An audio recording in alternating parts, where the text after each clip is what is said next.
Hello friends, welcome to hope things kitchen. இன்றைக்கி நாம் பார்க்க போகிறது பிரெட் ரவா கேசரி. வாங்க ஃப்ரெண்ட்ஸ், இந்த ரெசிபி எப்படி பண்ணுறதுன்னு பார்த்துடலாம்.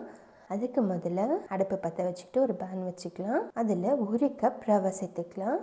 ரவையை நல்லா 2 நிமிஷம் வறுத்து எடுத்துக்கலாம். எடுத்து தனியாக வச்சுக்கலாம். அதுக்கப்புறம் 4 ஸ்லைஸு ப்ரெட்டை வந்து க்ரம்பிள் பண்ணி வச்சுருக்கேன். ஸோ அதையும் சேர்த்து 2 நிமிஷம் வறுத்து எடுத்துக்கலாம்.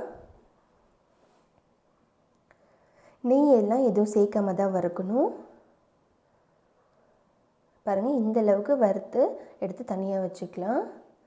அதே பேனில் 1 டீஸ்பூன் நெய்யை சேர்த்து தேவையான அளவு முந்திரி, தேவையான அளவு திராட்சை சேர்த்து நல்லா வறுத்தெடுத்து தனியாக வச்சுக்கலாம்.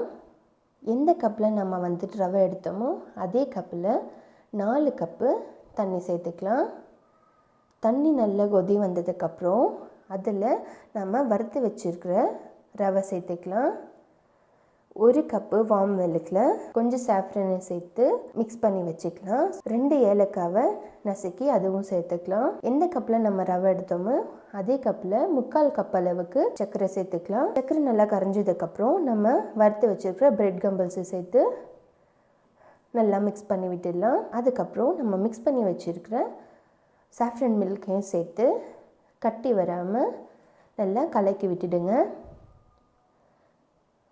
அதுக்கப்புறம் 1 டீஸ்பூன் நெய்யை சேர்த்து நல்லா மிக்ஸ் பண்ணி விடுங்க. பாருங்கள், இந்த அளவுக்கு ஒட்டாமல் வரணும். அதுக்கப்புறம் 2 நிமிஷம் வந்துட்டு அதை கவர் பண்ணி வச்சுடுங்க. பாருங்கள், இப்போ பேனில் ஒட்டவே இல்லை. இதுதான் கரெக்டான பதம். இப்போது இதை வந்து நம்ம சுட சுட சர்வ் பண்ணிக்கலாம். தேங்க்ஸ் ஃபார் வாட்சிங்.